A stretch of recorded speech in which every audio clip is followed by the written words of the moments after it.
On February 1, 2003, the NASA Space Shuttle Columbia was descending toward Earth. It was supposed to be the final, celebratory leg of a routine 16-day mission in orbit. Inside Mission Control, capsule communicator Charlie Hobaugh hailed the spacecraft. He asked Commander Rick Husband about some unusual tire pressure readings flashing on the ground monitors. Husband started to reply. Mission Control heard him say, "Roger, Ba," and then silence. 10 minutes passed with no response. Down below, observers looking up at the Texas sky saw a bright, blazing light streaking through the atmosphere. Seconds later, it splintered into multiple glowing fragments, raining debris over the ground. NASA's space transportation system was built on heavy monitoring and endless inspections. Yet somehow, this massive 100-ton reusable spacecraft had completely disintegrated on re-entry.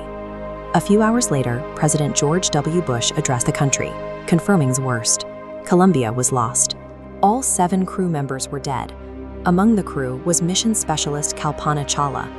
As the first woman of Indian origin to travel to space, her presence on that shuttle represented a massive milestone.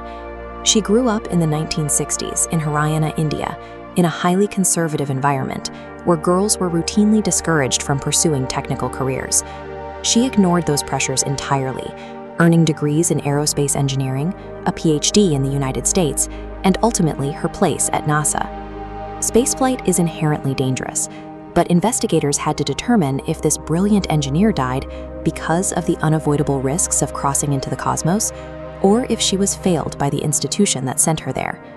To figure out what went wrong, investigators first had to look inside the cockpit. They needed to rule out pilot error or a hasty decision made by the crew. The data showed the crew had executed their mission flawlessly.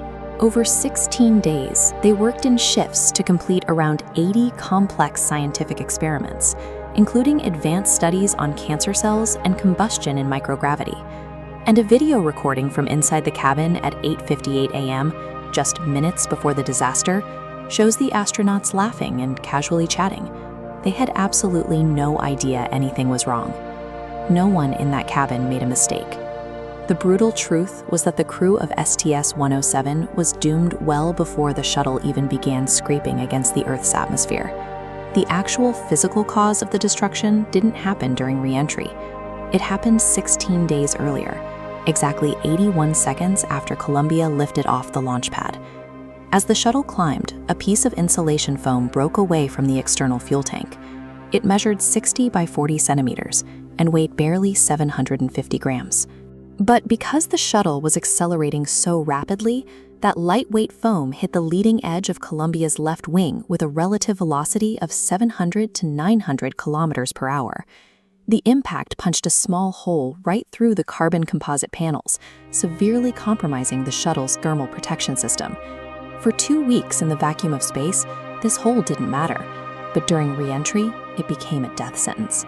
Superheated atmospheric gases forced their way inside the breach, melting the aluminum structure of the wing from the inside out, destroying the telemetry sensors and violently tearing the shuttle apart.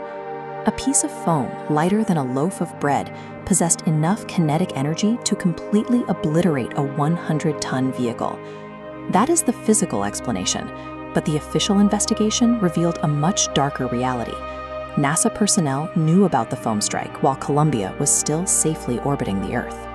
NASA engineers realized the wing might be damaged and actively begged mission managers to request spy satellite imagery from the Department of Defense to get a clear look at the impact zone. Management flatly refused the request. When the Columbia Accident Investigation Board published its report, they pointed to a psychological trap called the normalization of deviance. This occurs when an organization repeatedly experiences an abnormal, dangerous event without a disaster, causing them to treat the danger as a normal, acceptable risk. They looked at launch photos and realized that foam strikes had occurred on 65 out of 79 previous shuttle missions. None of those missions ended in a crash, so management complacently assumed this strike would be harmless too. Columbia was physically destroyed by a piece of foam, but it was doomed by a culture of institutional arrogance that chose to ignore its own engineers. 5 years later, an official crew survival report confirmed how the astronauts spent their final moments. When the shuttle lost structural integrity, rapid depressurization caused the crew to lose consciousness within seconds. they were mercifully spared the intense heat and violence of the actual breakup. In the aftermath, top NASA officials resigned.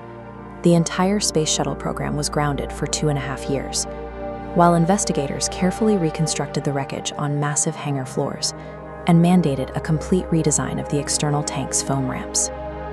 The nation was left to mourn 7 individuals who dedicated and ultimately lost their lives in the pursuit of scientific discovery.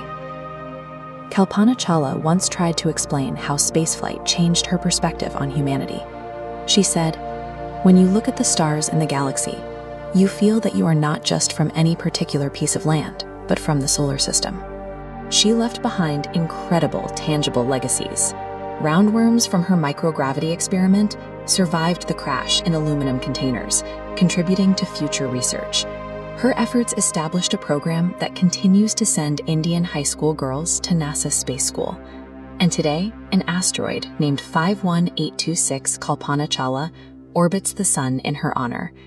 A preventable failure inside the agency ended her life, but Kalpana Chawla's relentless drive, pushing from a small town in India all the way out into the stars, remains an